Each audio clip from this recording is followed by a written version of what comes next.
All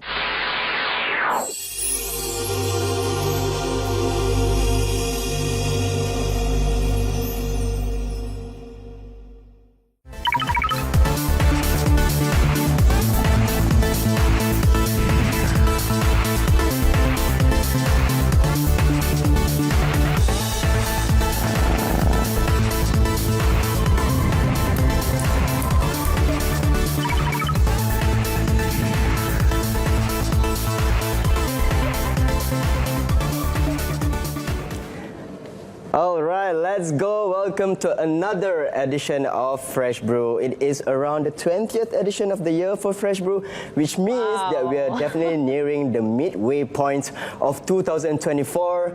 And I hope that 2024 has been kind to you guys. It hasn't been that kind to me, Erin. What? A lot of Really? ups and downs, I gotta say. Learning a lot this year. What about you, though?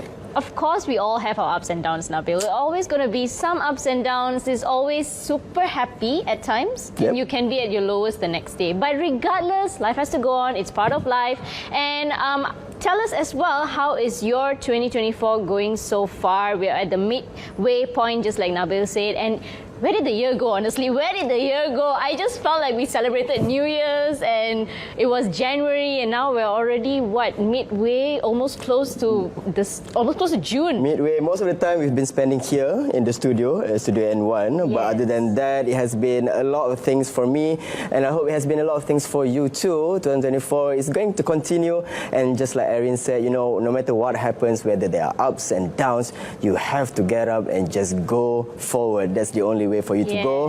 And that is apt because we'll be talking about that also. We'll be talking about the mental, the well-being of our mental illnesses, and also at the same time of our mental condition, I'm sorry. And also we'll be speaking about something that's a bit more interesting. It is free for everyone, the National Training Week. And I guess that is something to pump you up more as well for the remainder of the year. So make sure you stay tuned with us later on. And of course, follow us on freshbrew_RTM here on Instagram. And also let us know what your resolutions are for 2024 and if you have actually achieved them, because I'm going to say maybe not so much on my end. Okay. Let's be realistic, right? Yes, but you know what? Before we go any further into those two topics, we're going to have a special slot right before we go further. We'll be talking about adoption for non-Muslims, something that you can actually maybe learn, Erin, and something that I can learn as well, and for those who are at home also. So let's have Miss Fatin Nur Athira Zainuddin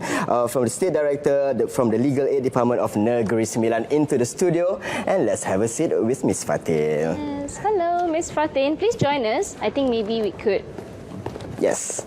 Thank you. All right, Miss Fatin, how are you doing today? Yeah, nice I'm to fine, meet you. thank you. Nice to meet you too. Thank you so much for coming in this lovely morning today here at Fresh Brew. Of course, we do want to ask adoption, right? For non-Muslim is something that I guess people should also consider. I mean, I don't think Muslim or non-Muslim actually plays much of a role in this. I guess adoption is something that you should consider, not just like whether you can or cannot bear kids, but you know, if you love kids, I would say, not even kids, if you love kids, teenagers, people you want to help out, I think that's also one avenue that you can possibly explore. So I do want to ask Ms. Fatin, I do want to ask you, like, how do one apply for adoption? Like, how's the process like in Peninsular Malaysia? Okay, essentially in Peninsular Malaysia, there are two ways one can file for adoption.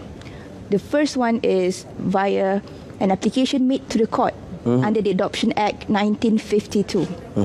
And secondly is an application made to the National Registration Department of Malaysia, in which we also know it as de facto adoption. This is under the Adoption Registration Act 1952. So there are two ways, basically. All right, so you mentioned the Adoption Act 1952. Yeah. I wonder that who are eligible to apply for adoption registration under this act? Okay, under this act, it is only eligible to non-Muslim. Adoption Act 1952. But if it is under the Adoption Registration Act 1952, these apply both to Muslim and non-Muslim. Yes. Okay. I see. I guess in terms of that, right, does this Adoption Act that you mentioned actually has like a set age limit for the children, and also the age limit, I would say, for the parents who are looking to adopt? Okay. For the adopted child, the child, for the adoptive parents, they must be at least 25 years old. Oh. Yes. Okay. But at the same time, the age gap between the child and also the adoptive parents must be at least 21 years of age. For instance, one 25 years old adult can adopt a 4 years old child. Okay. Okay. Oh, okay. But this also includes a married but divorced daughters. Right. Meaning that one 20 years old girl can be adopted as well under this act. This is very interesting. Oh, but the age gap that you mentioned has to be set. Like if you're a Yes. 20 years old girl that's being adopted, the parents have Must to be older. of older than age. 21, at least 41 years old. Yeah. Oh. And there are also instances where some parents, they take in, they adopt a child, but it sometimes takes some time for them to register the child actually as one of their adopted children. Maybe it could come down to various factors. So I would like to ask, how long does it take for the adoptive mother or father, the period of them taking care of the children, how long does that take before they can apply for adoption in court? And what documents do they require? Okay. For under the Adoption Act 1952, they only need to care for the child for only 3 months. Oh, that's not too long actually. Yeah. By court order, you only need 3 months. But if it is an application made through the National Registration Department, you need 2 years. You need to care for the child for at least 2 years. So this is difference. Oh, I see. Okay. So what is like the effect of the adoption? Because I guess what we're talking about roughly right now is the adoption process of it, like what you asked as well. So what is the effect of the adoption after and also like under the Act? Okay. Under the Act, once a child is being adopted by the parents, by the adoptive parents, they will have the status as if he is the biological child of the adoptive parents. These include the rights to inherit property, either from the estate of the deceased child or the estate of the deceased adoptive parents.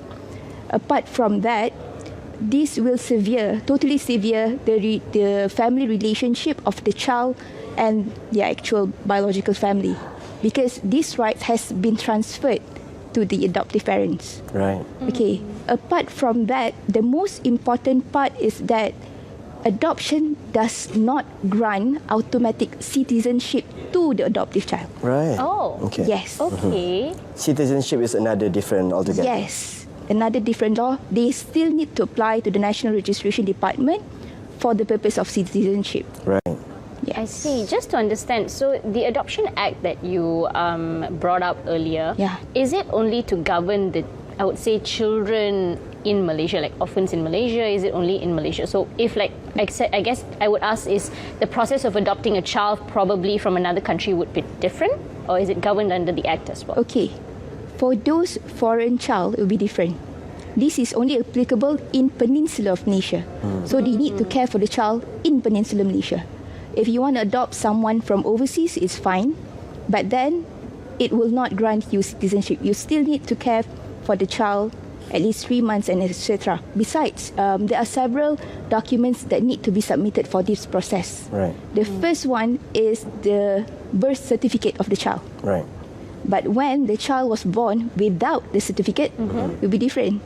Then you'll have to submit the late registration application made to the National Registration Department with the application made to the court under this Act for the purpose of adoption. Yes. So there are different cases as well. So let's say that I am a non-Muslim and then I want to adopt a child. You know, I do have a wife of my own.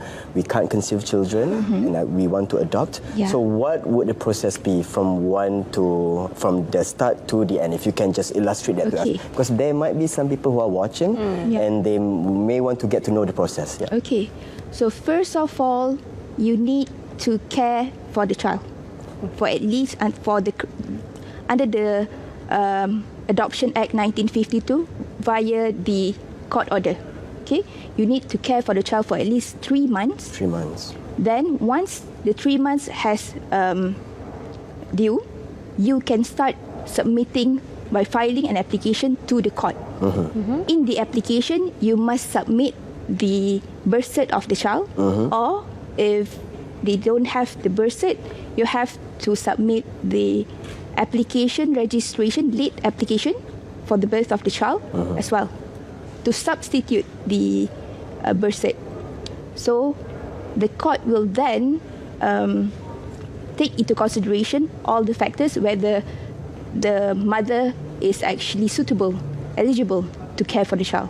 So hence, then it comes. Okay, that's really interesting, because these are certainly certain things that people don't often think about. Yeah. And also, there are certain times where people don't know where to start as well. Yeah. When it comes to like adopting, maybe, like you mentioned, in instances where you couldn't conceive a child. So maybe you look for adoption, you love kids, or maybe even you're looking to adopt. So oftentimes people actually don't know the processes and actually how lengthy processes can be. So thank you so much for actually sharing that portion, because I also was really unclear about that part. But just really quickly as well, how can people perhaps get more information if they want to ask anything from you? Okay, basically I'm from the Legal Aid Department of Malaysia, specifically in Negeri Sembilan. If any person wish to get an opinion, legal opinion with regards to any legal issues, actually you can come to our office. There are 22 offices throughout Malaysia, one in Negeri Sembilan as well. We have the HQ in Putrajaya, and just give us a call. You can Google us from our website, Legal Aid Department of Malaysia. Yes. Alright. Okay. Since she's from Negeri Sembilan, she only mentioned Negeri Sembilan. Yes. There are also officers in Kuala Lumpur, Fatin. Excuse me. But we really appreciate your time sharing us on information on how can non-Muslims adopt children here in Malaysia, in Semenanjung Malaysia, actually, Peninsular Malaysia. So we thank you for your time, Ms. Fatin, who is the State Director of the Legal Aid Department from Negeri Sembilan. Thank you so much, Ms. Fatin. So let's check out Dan and Shay, the country pop duo. Let's go.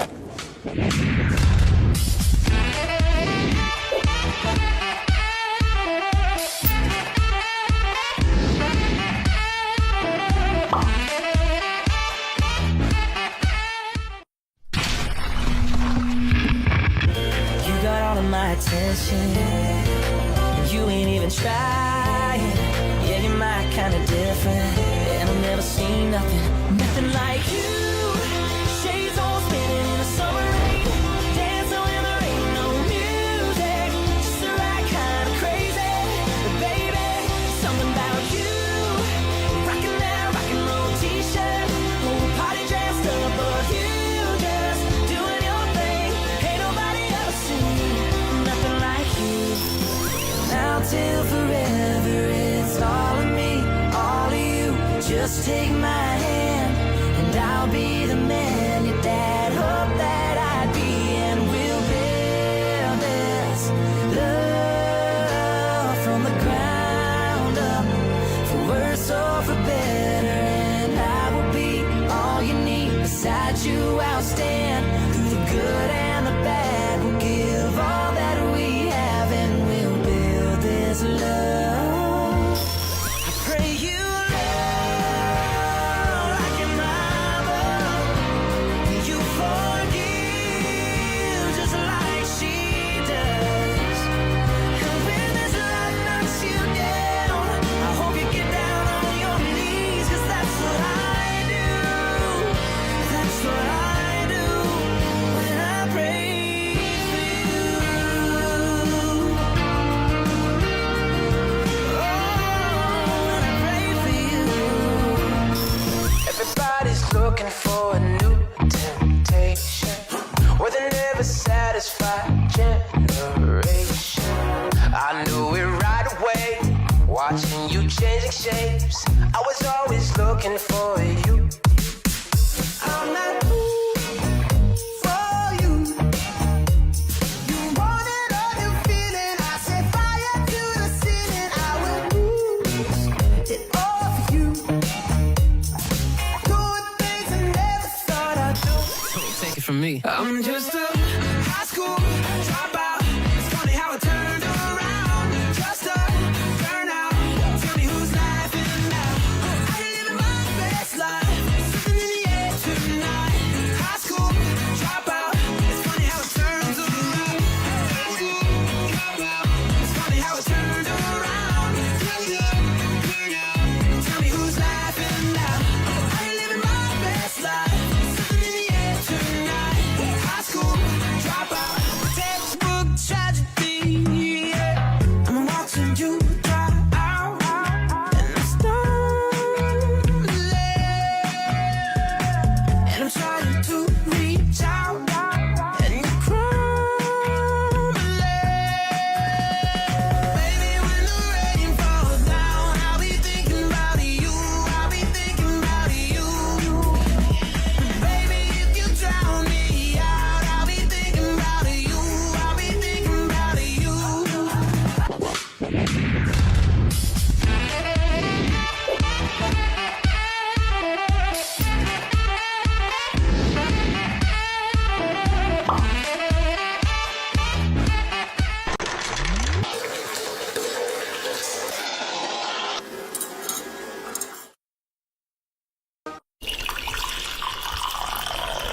That was Dan and Shay with Neon Dreams. We're learning about new music every day with every episode of Fresh Brew. I think that's amazing.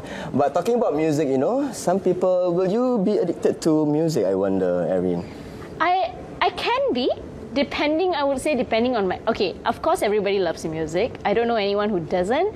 And the type of music or the genre of music really depends on my mood at the time. So, but in this case of what we're going to be talking about, I'm not sure if addiction to music is going to be much of an issue. We're not sure. Let's ask our doctor in a bit. So just to also give you guys a bit of an info. So of course, this month, Nabil, did you know that we actually celebrated Mental Health Awareness Week? I did not know that. Yes, there's actually Mental Health Awareness Week. It was run during May 13th to May 19th with the theme of movement, moving more for our mental health. So it's not just limited to having to do exercise, having to do some sports. Even a simple walk in the park can actually cure a bit of stress and give you a bit of relief as well. And I actually learned this personally when I had a walk in a park after ages last week. I literally went out, I saw all these greens and it really calmed my soul.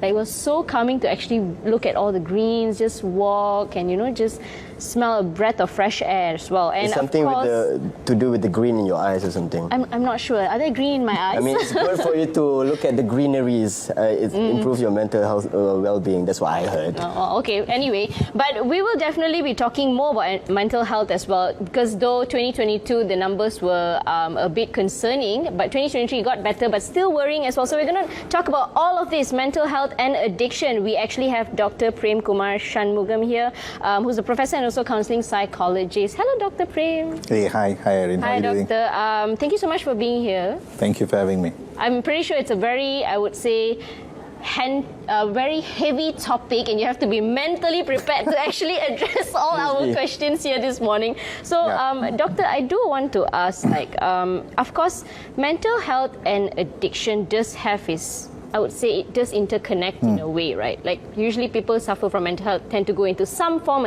of addiction. And how would you address this, or is there a way to actually differentiate them?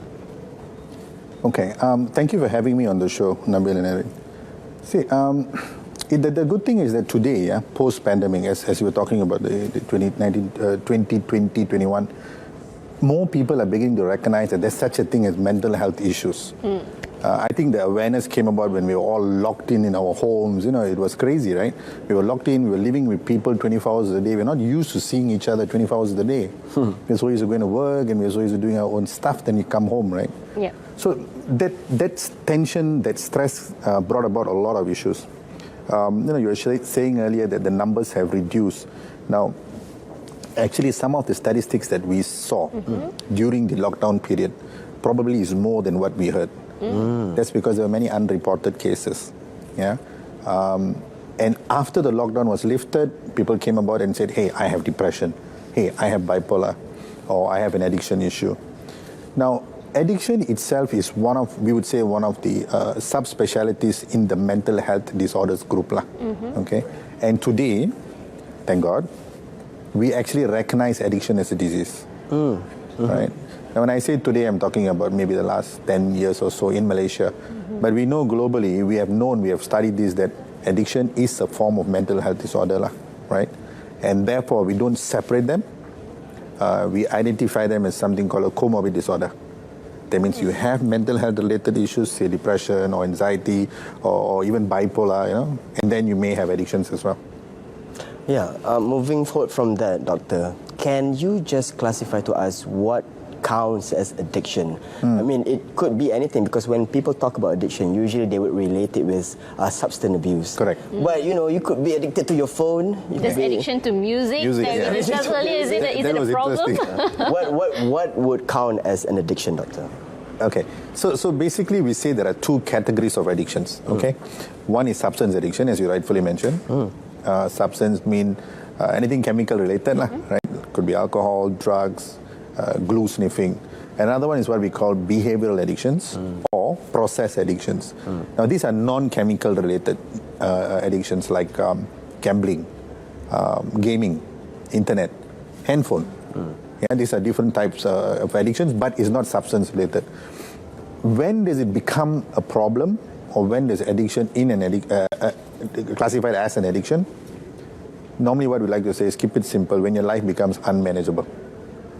Okay? When you think your life is unmanageable without picking up your phone, or without having that beer before you go to work, or before having that high, that fix, something is not right. You need help.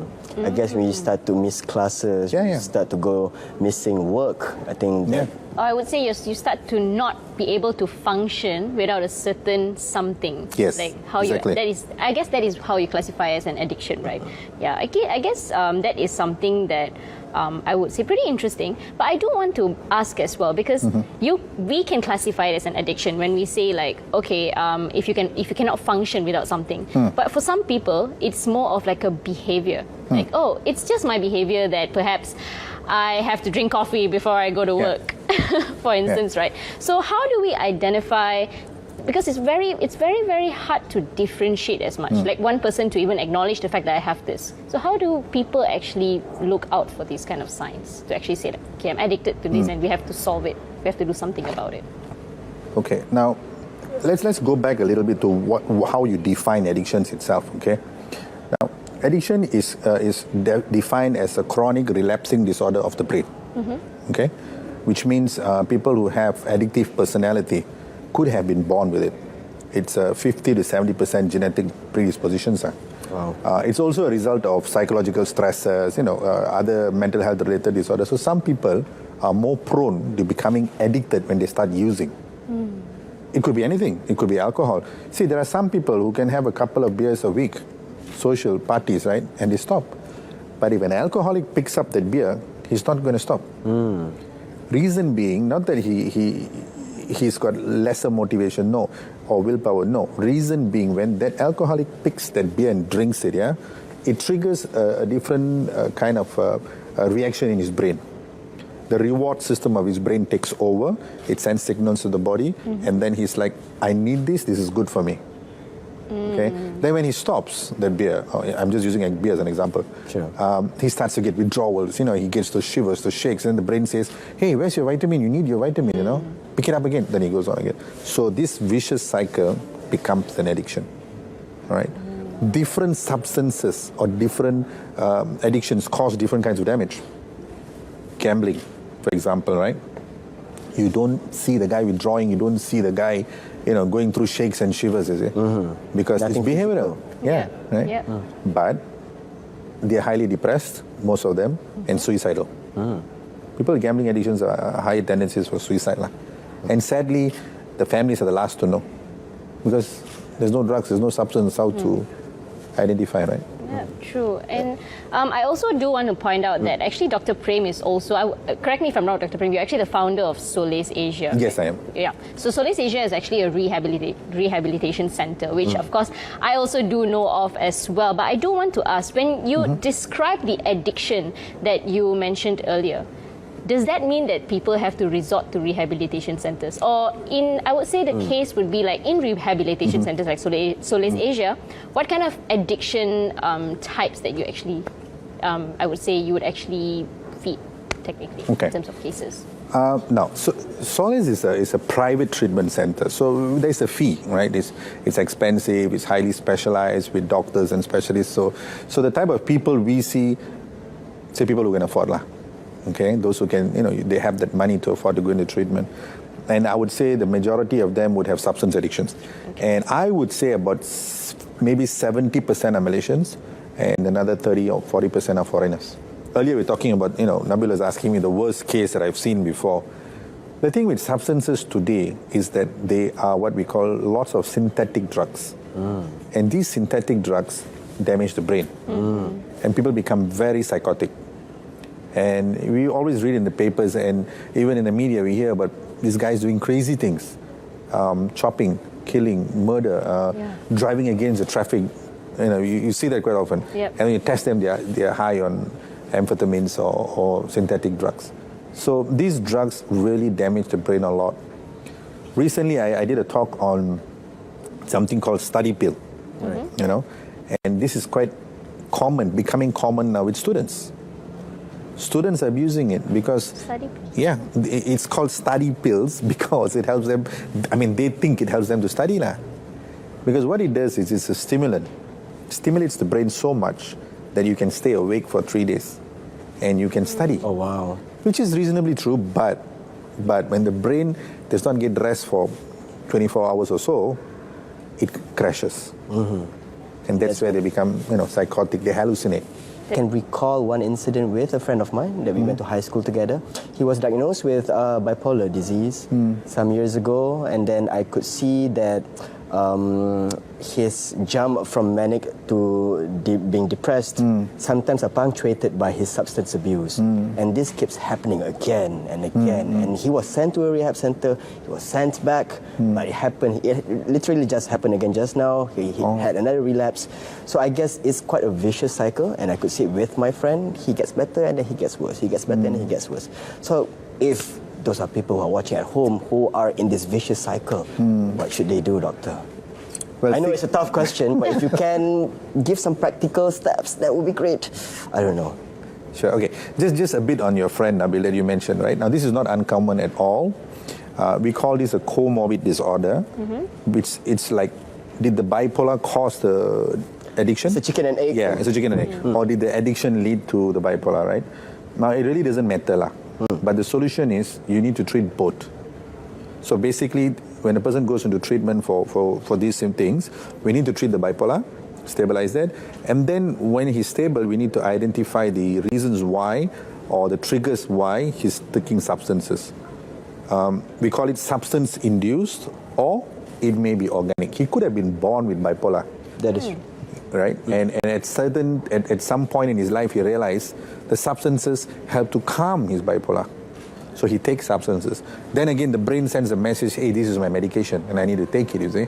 Then again, it becomes another vicious cycle. So you have to treat simultaneously the mental health disorder, in this case bipolar, and the addictions. A lot of people have a misconception when it comes to rehabilitation centers, which I also think, doctor, you know as well. A lot of people see it as not really a form of help as much. Maybe people see it as like a prison, like you're going away, there are certain things that will happen to you and stuff like that. Would you say that is the case, or how would you drive this misconception around? Okay, well, you're so right, Erin. It is a huge misconception, and sadly, is a stigma in the country. Yep. And in fact, what you guys are doing is amazing, because right now we're creating awareness to the public, right? Yep. And this is very important. The next phase, which we were waiting for now, is how is treatment going to be effective?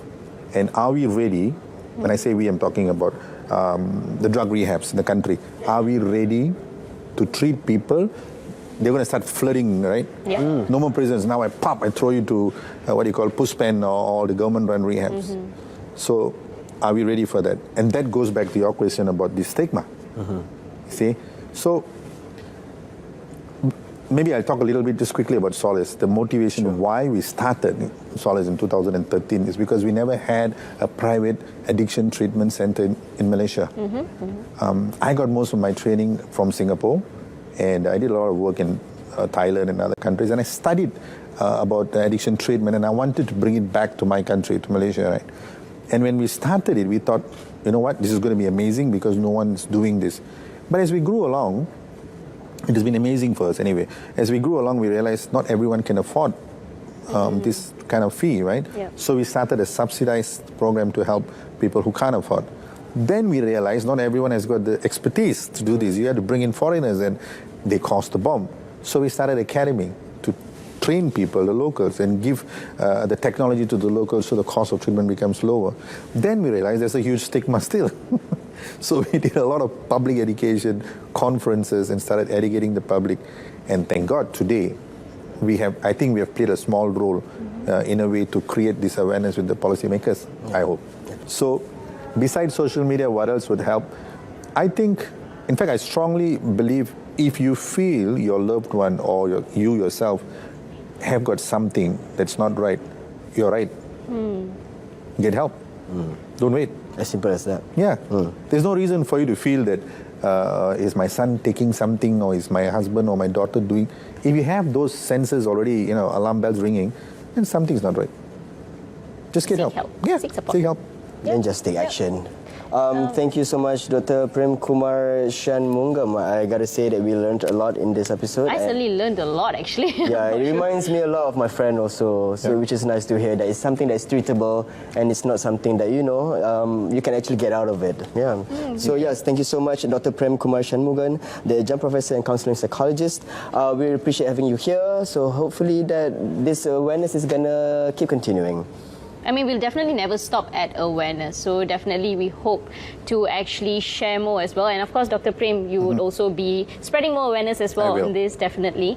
And as we also spread awareness on what Nabil was up to previously, Nabil, you want to maybe share to us a bit about what you were doing at a Cineplex Plus? I gotta say that one of my outlets to release stress is definitely watching movies. So you guys have got to check out the Cineplexes Plus, a new cinema that is in Berjaya Times Square. I got to check it out, so let's see what I was up to.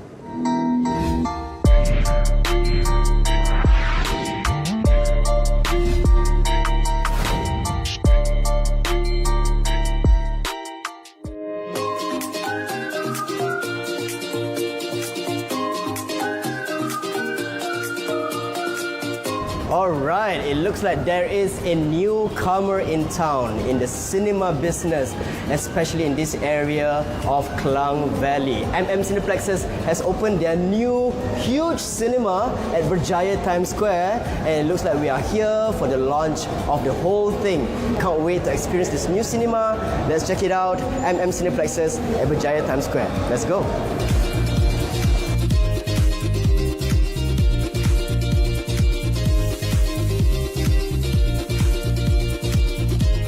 Let's learn more about the Cineplexes Plus here at Berjaya Times Square with the General Manager of Cineplexes, Mr. Jason Teo. Hi Jason. Thank you for having me. This is beautiful, Jason. It looks very, very good. Yes. I wonder what kind of promotions are you having for patrons who come here? Malaysians really love coming to the movies, so we're going to offer them value.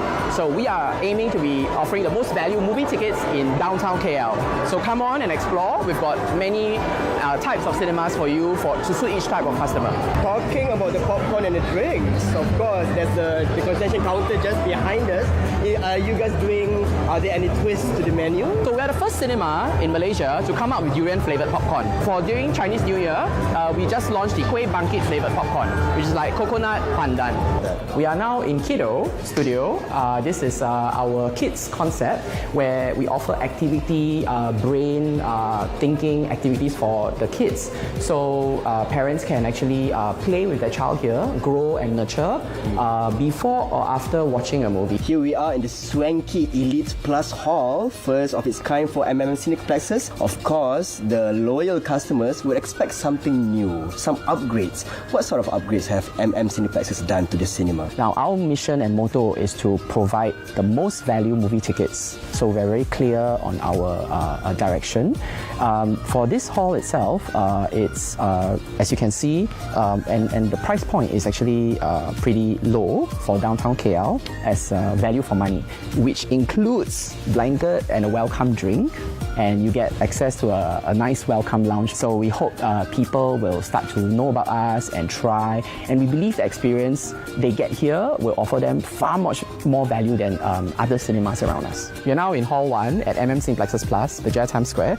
So this hall is equipped with Dolby Atmos, and I'm happy to say that we have designed it with not just the new carpets, but we have re-upholstered the seats in two tones, making it rather unique.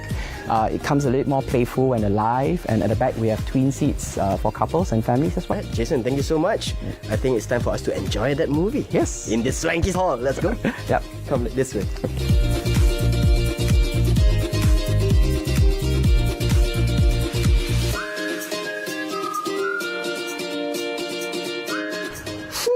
The movie was a blast, but what was even better was the hall was spacious, sound system was amazing. I gotta say, with 9 halls in total and 1,388 seats available here, there's plenty of space for you to bring your loved ones to enjoy some movies. I gotta say, the affordability of this Cineplexes Plus at Berjaya Times Square is one of the best things about it. Please come here and enjoy the movies. See you, bye-bye.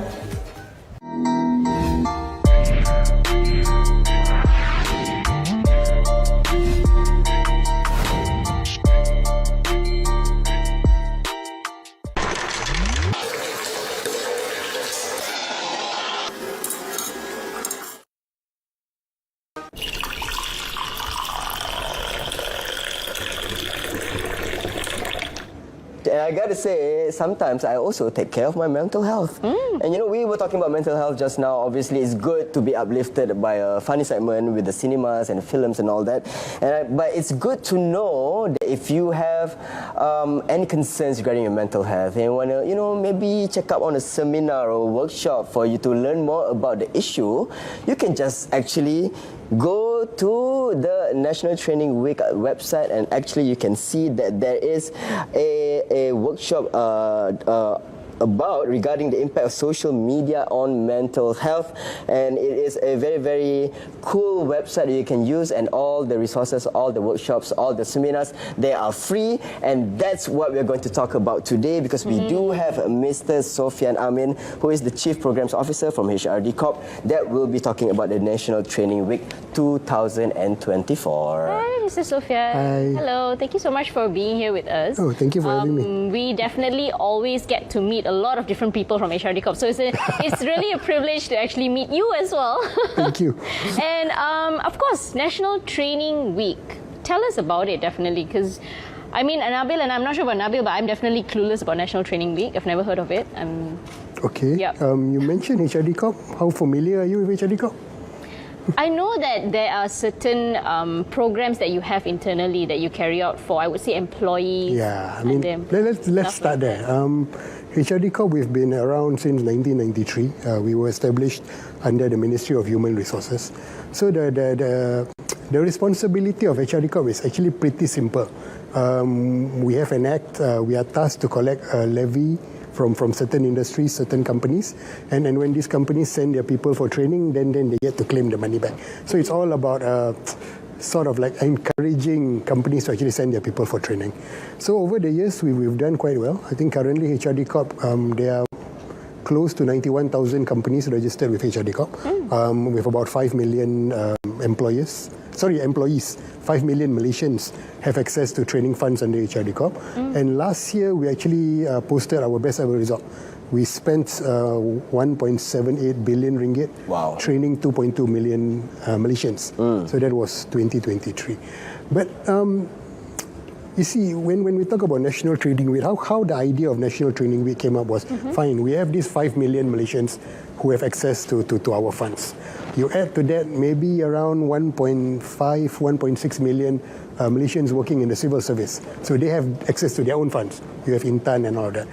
And on top of that, there are maybe around 10, 11 million Malaysians who are of a school-going age. So you're talking about primary school, secondary school, tertiary. Yep. You add all that together, it's around, correct me if my maths is wrong, 16, 17 million more or less. Right. So what that means is that half of the population of Malaysia might not have access to training.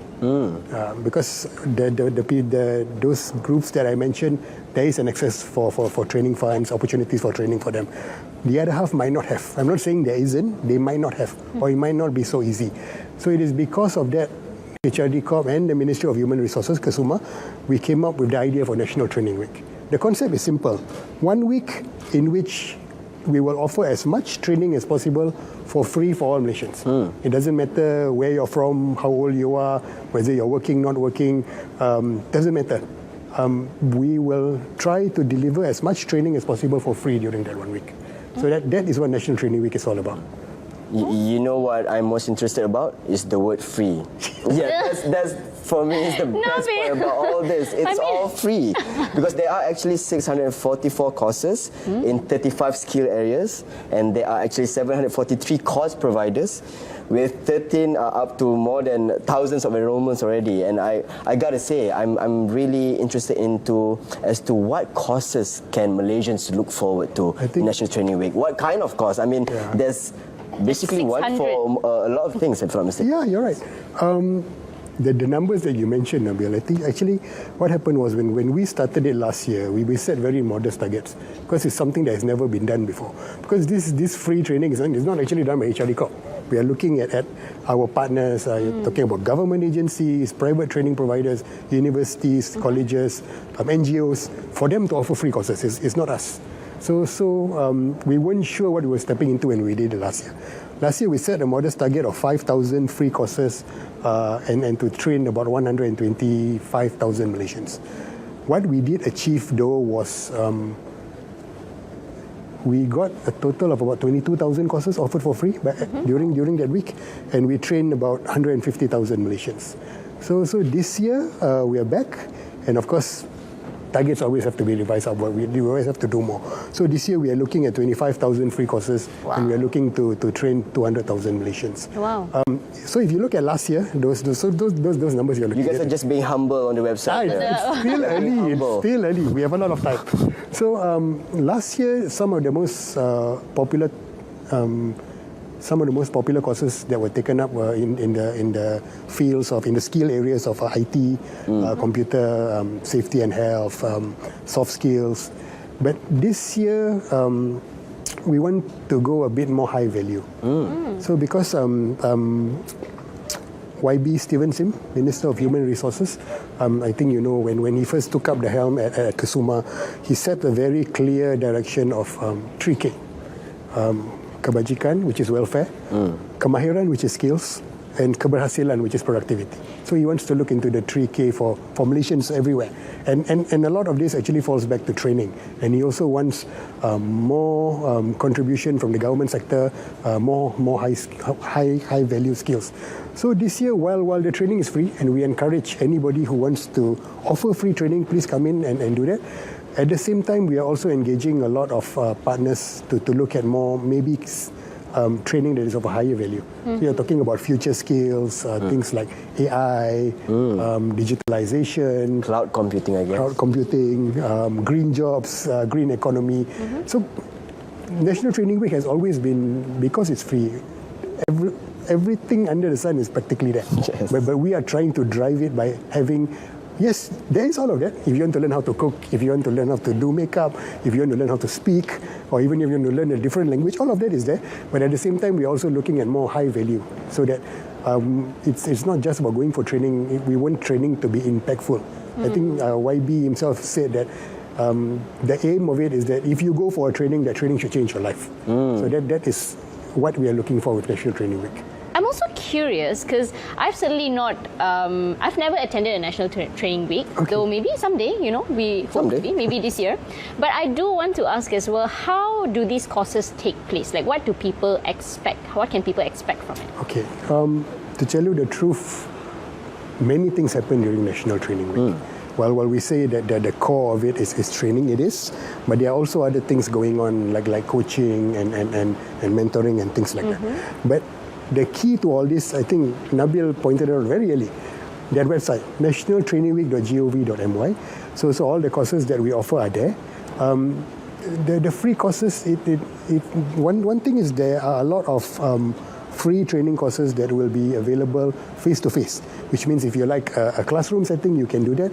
In fact, the culmination of National Training Week this week will be at the end. It's from the 24th to the 30th of June. So the 29th and 30th of June, we are looking at a mega carnival of learning and training at Bukit Jalil. Place, you mean? Yes. Oh, okay. So while training is offered during that 1 week, there will be a big one in Bukit Jalil at the end of it. So if you want to go sit down in a classroom and do training, that's available. If you want to go for a training online, in which we are used to this after pandemic, right? Yeah. There's someone instructing through a camera. You could be in KL. The instructor could be in Perlis, not a problem. So that is also available through the portal, through National Training Week. And we also have partners coming that are offering self-paced e-learning, which tend to be more bite-sized, smaller. So that is also available. In fact, you're talking about 600. Within a few days from today, that number is going to change to 20 over 1,000. Because we have partners that are coming in with a whole catalogue of courses free from now until the 30th of June, in conjunction with National Training Week. Anybody can come in and take it up. Thank you so much for actually bringing this initiative for us, and the fact that you actually mentioned how it's very accessible for people, right? If you could be in Perlis and you can still attend these trainings online, and even if you're not able to, or you probably also just to ask as well, these trainings, do they have like a time frame for it? Does it happen during like 9 to 5 work hours, or does it happen like 24/7 all week long? It happens 24/7 all week long, and it doesn't only happen during that 1 week actually. What we learn, in fact, some of the courses are already available now. And what we learned last year was, this is a true story from last year. Because last year we did it for the first time, we put up that portal. We were expecting, last year if I remember correctly, it's from the 22nd to the 29th of May, 2023. So we were thinking, okay, May move into June, we can shut down this portal, National Training Week, 2023 is over. But what we saw was that a lot of courses were still being added. So it came to the point where when we reached December, we had no choice. I'm very sorry, we have to shut it down because we have to refresh the contents for this year. So log into the portal. There will be courses that are run. I mean, the physical courses tend to be 9 to 5. The online one tend to be 9 to 5. Some of it happens over the weekend, some of it happens at night. But the self-paced one, you can take it up anytime. Not an issue. And I think that is important because one of the main goals of National Training Week is actually to build a sense of responsibility within each Malaysian to say that my own education, my own learning, my own self-development is my responsibility. I should go out there and find what is available for me to develop myself. I think the word that is bandied around a lot now is lifelong learning. So we actually want to build a culture of lifelong learning among Malaysians. Is this something that Malaysians can look forward to year after year? Because we had the first one last year and you're going to have the second one this year.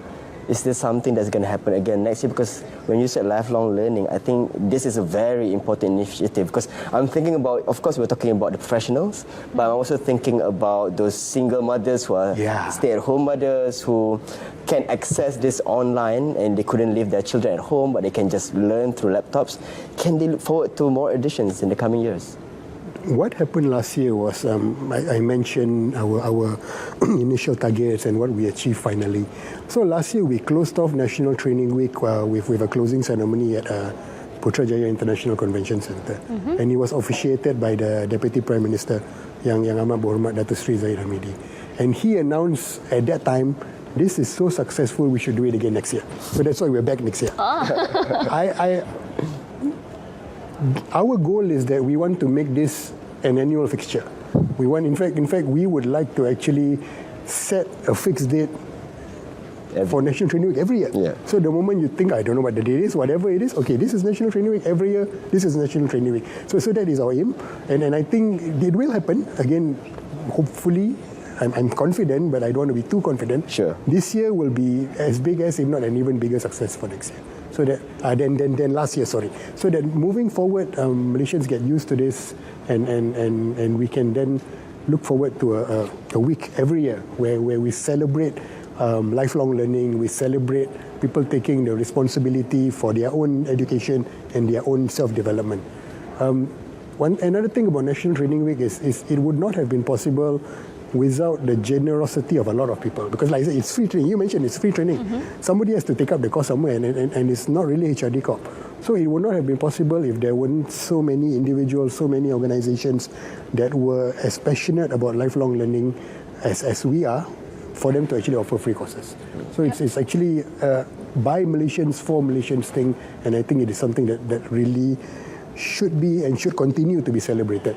Because it shows a lot about how nice people Malaysians are. Yeah, actually we totally agree with that because and also on your screens, guys, you can actually see some of what we have mentioned and also the website as well. So of course, like Mr. Sophian also mentioned as well, if you need more information, definitely do head to the website. Nabil was also stressing the website early on the show. So do head to the website if you want to find more information about it. Just to also add on as well, it opens doors for many people to also explore what they're passionate about. You're right. Because when you are so busy with your work and your life just going through, you don't have time to actually work on things that you're passionate about. So actually, I do agree with what you are actually trying to say. And I don't believe that there are any requirements set for Malaysians to actually follow through and also join this National Training Week, right? You just have to be, in fact, you don't even have to be a Malaysian, but this is primarily for Malaysians. Just go to nationaltrainingweek.gov.my, register yourself, and you're ready to go. As easy as that. Actually, you just need to go to the website. What I did was actually did a Google search, National Training Week 2024, and there it popped out on my screen. It is that easy. So thank you so much, Mr. Sofian Amin, the Chief Programs Officer of HRD Core. We really appreciate you coming here and talking to us about the National Training Week 2024. Thank you. We do wish that it will be a success again this year. I mean, I do foresee it being a success. Yeah. Obviously, when the numbers you said just now, wow. Yeah, let's it's really, hope really Dato' Sri impressive. Zahid Hamidi will actually approve for another edition in the coming years. Huh? Yeah, just saying wink, wink. So hopefully that's the hope. Yeah. All right, and thank you too, guys, for tuning with us here on Fresh Brew RTM. And of course, do head to our Instagram, freshbrew_RTM, and let us know what else you want to see on the show. And don't forget about those resolutions, whether you've achieved them or not. Do share with us and how your halfway through the year of 2024 is going. Yeah, and sometimes we do have performances and some exhibition thing going on live on Fresh Brew. So you can keep the suggestions coming. We would love to hear from you. Thank you so much for watching Fresh Brew. My name is Nabil Zakaria. And I'm Erin Cheong. See you guys real soon. Bye bye. Somebody that you miss, but there's no way you do, 'cause you have it all, and I only have you. I know it's a long shot, walking down the same old street, oh, without you here, it's so far into me, and I